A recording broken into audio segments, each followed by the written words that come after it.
এরপরে প্রশ্ন হলো, ভুলক্রমে জামার হাতা গুটিয়ে নামাজে দাঁড়িয়ে গেলে করণীয় কি? আমরা অনেকেই এই মাসআলা জানি না।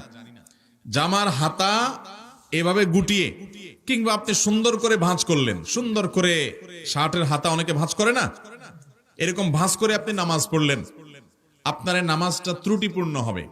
নবী করিম সাল্লাল্লাহু আলাইহি সাল্লাম পরিষ্কার ভাবে নিষেধ করেছেন যেন জামার হাতা গুটিয়ে কেউ নামাজ না পড়ে।